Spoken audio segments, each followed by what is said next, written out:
guys understand that there's no such, like, Israel is gonna fall, right? Like, it's only a matter of time. Like, everybody understands it. Everybody knows it. It's, you know, everybody knows it. Mike. I don't know who you are. I don't know where you are. But you may want to start changing your ways. The other week, we saw 4 Israeli hostages rescued from inside of Gaza by an Israeli military and police operation, returned to their families. A very good thing. President Biden, Secretary of State Blinken, National Security Advisor... That's not a... he's saying it's a good thing that hostages got rescued, except the way in which they're rescued matters. Jake Sullivan all reacted with praise, with celebration. None of them, in their initial responses, had a single word to say about the over 200 Palestinians reportedly killed, over 700 injured in that rescue operation, many of them innocent women and children. A lot of people have been asking this for the last 8-9 months. I'm sure you hear it in your constituency. Do Palestinian lives just not matter to the modern Democratic Party? Oh, I think that's a horrifying statement. Let me acknowledge let me acknowledge the 38,000 human beings killed in Gaza, the 1,200 Israelis, but particularly the innocents. To me, it's all the same. They're human beings. I'm appalled and disgusted. First of all, there are Americans being held hostage. Here, let me change the lens for a moment. I believe, if anything, it has been the United States and the Biden administration should have been the foremost responsibility to extract our hostages, our nationals. I think there are 6 or 7 still. We don't know even if they're alive. So the question is, would we... Well, Biden doesn't care about you if you're an American, okay?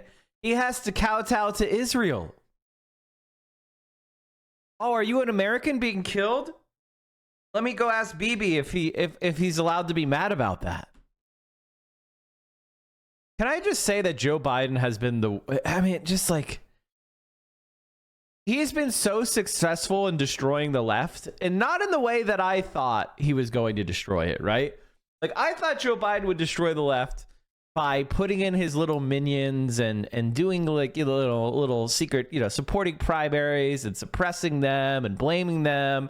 And, the kind of shit we saw from 2016 on. I thought he was just going to kind of continue that.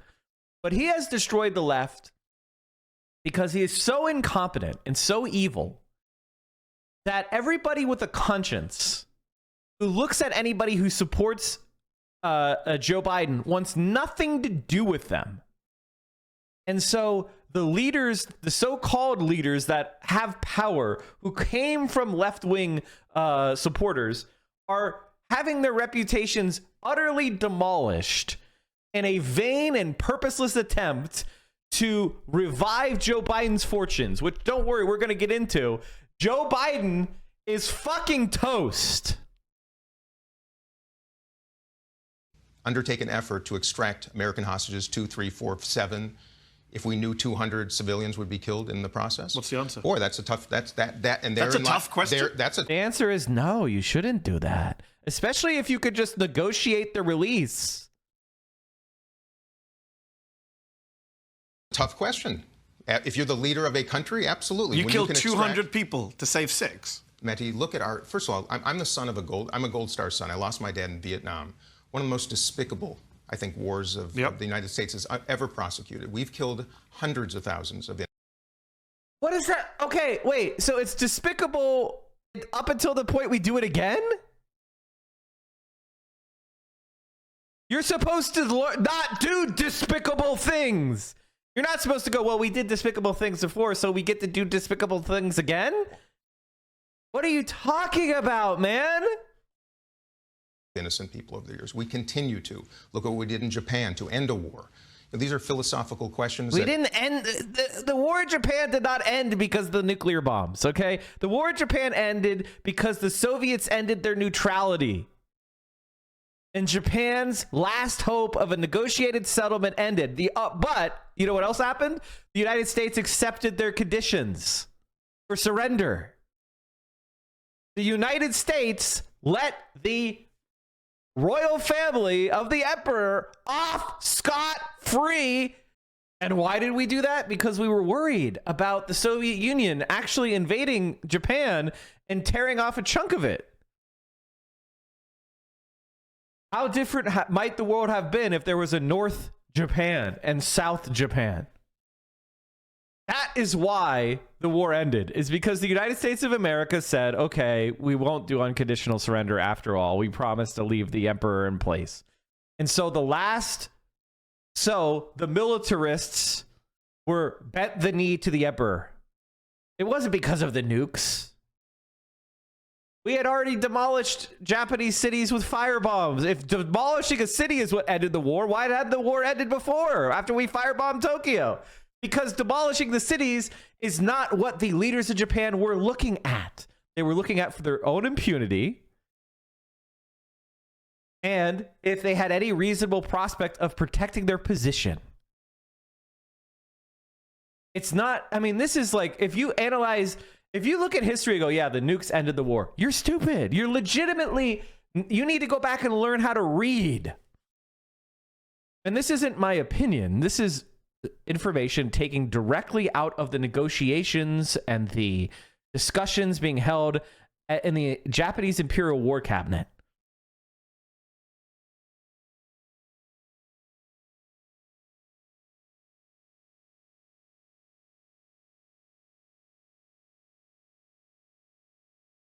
The reason why you're taught the bomb ended the war is because the use of nuclear weapons has only been done by the United States. And instead of us reflecting on that crime and the singular nature of it and how we're the only nation in the world to commit that crime, we have to create some grand justification for it.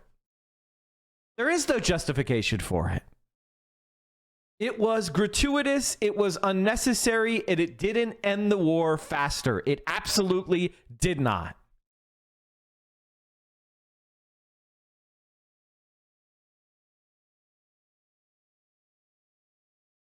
Most Americans would never want to be faced with. But you're a member of Congress, right? I'm a member of Congress. You wanted to be president. Yes. So let me ask you the straight-up question. Let me answer your question. Please.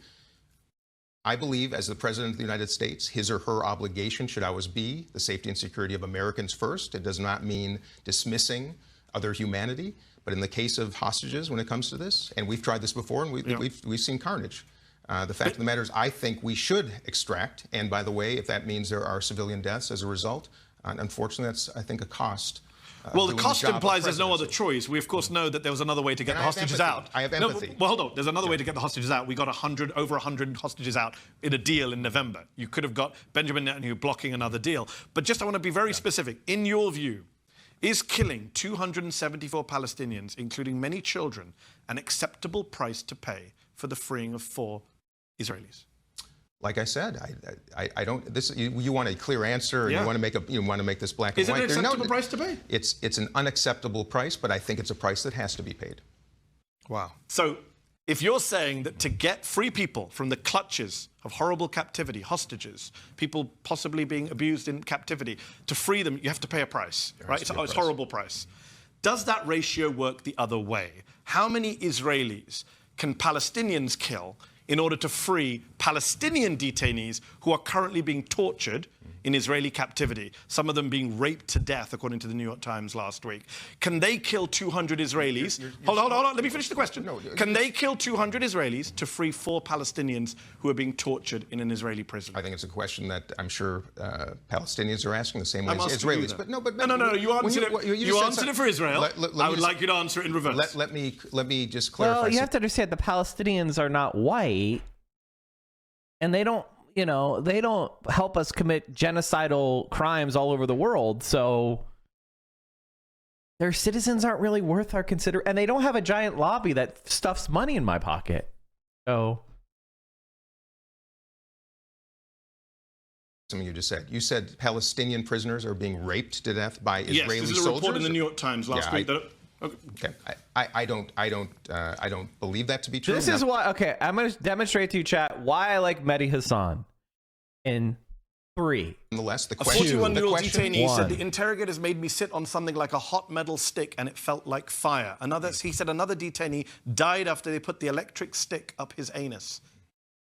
No, it's repulsive. This is an Israeli dungeon that CNN and New York Times have both reported on. UN investigators. So to free people from that prison, can you kill lots of innocent people according to the logic of the raid in Gaza. What I'm trying to say is, if you represent the Palestinian people, you represent the Israeli people, we look at this quite differently. I don't want to. I know you do, which is why I'm asking the question, Congressman. I understand that you see it differently. A lot of people watching at home say, "Why? Why aren't all lives equal?" They should be, but they're not.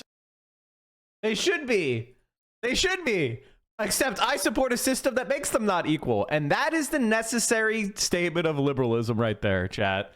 Is at a certain level, liberals believe that they're better than. And that's why liberals do hate leftists more than fascists. Because you make them feel like they're not a good person. And then just to put the cherry on top, this quote right now, when I saw this, chat, it's a good thing I wasn't on stream. When I saw this, it's a good thing I wasn't on stream. I played this a little bit earlier, but now that everybody's kind of filtering in, everyone's waking up, 9:30. Take a look at this. For the first time since the outbreak of Israel's war on Gaza, Prime Minister Benjamin Netanyahu sits down for an interview with Israeli media. And just outside, a crowd gathered in protest. In his interview with Israel's far-right Channel 14, Netanyahu says this portion of intense fighting in Gaza is coming to an end, but that the war is far from over. Netanyahu says a total ceasefire deal is not on the table, straying away from the three-phase plan laid out by the Biden administration, and sparking outrage from families of Israeli captives still held in Gaza. I am not ready to stop the war and for Hamas to remain. I am ready to make a partial deal to return some of the people to us.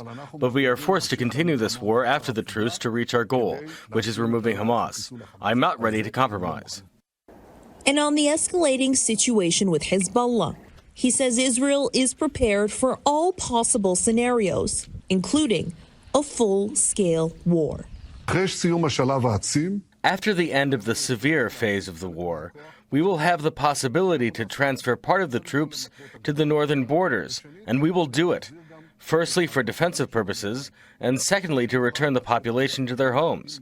If we can, we will do it diplomatically. Last week, the Israeli army issued a statement saying it had defeated half of Hamas's military capabilities in Rafah, and that operations would last a few more weeks, while the army spokesperson said a total defeat of Hamas in Gaza is unlikely. Oh, wait a minute. I thought they were going to do the complete extirpation. Oh. Yeah, I saw the human shield thing by the IDF. Obviously, chat, like, I can't independently verify it. So that's one of those stories that you can say sounds plausible to me, but you know, I can't independently verify it. I try not to go too buck wild with Twitter posts, because that's how you look stupid. You know, sometimes you can get tricked, or people can dishonestly engagement farm. I like to make sure that something has been confirmed by a number of reliable sources before I comment on it. If Israel tries to put the U.S. into a war with Lebanon and Iran, I won't be complacent. I'll be looking to actively resist this possible fascist war. Honestly, I mean, we're pretty much there.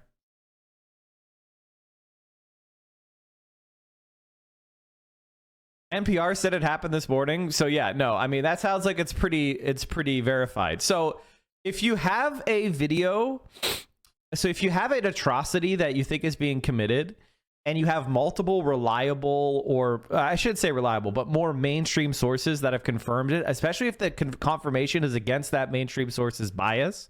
So like if CNN is confirming an Israeli atrocity, then I super believe it because CNN is pro-Zionist. So if a Zionist source is saying Israel did something bad, it must be fully confirmed. Do you get what I mean? Whereas if like a very biased pro-Palestinian side, position said that Israel is committing a crime. It doesn't mean they're wrong. It just means that they're arguing in favor of their bias, which means you need to be a little bit more careful, right? And I'm not saying that CNN is more reliable than a pro-Palestinian source. Absolutely not. What I'm saying is, when somebody is reporting against their typical editorial bias, it's probably vetted to a higher degree because they don't want to report it if they can hide it. If they can deny it and say, oh, the evidence isn't very strong. Mark's Headroom, thank you for the hugs for Romeo. I don't know if this makes sense. This is just a kind of like a critical way to interpret media and be like, okay, if the New York Times says Israel is raping people, it's probably pretty sure they're raping them.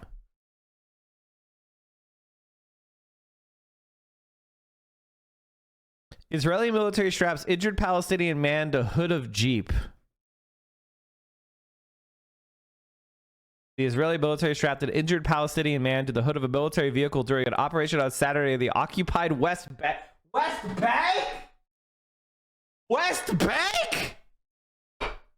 There's no Hamas in the West Bank. Oh, it's even worse than I thought. Video shows the man lying across the front of an Israeli Jeep as it drove through a neighborhood of Jenin. The man appeared slumped on the hood of the vehicle as it drove past Palestinian Red Crescent ambulances. The Palestinian Red Crescent said the Israeli military had prevented its crews from providing first aid to an injured man. The Israeli Defense Forces said Saturday the forces violated orders and standard operating procedure. An investigation will be launched. Oh, guys, they're investigating! They're investigating!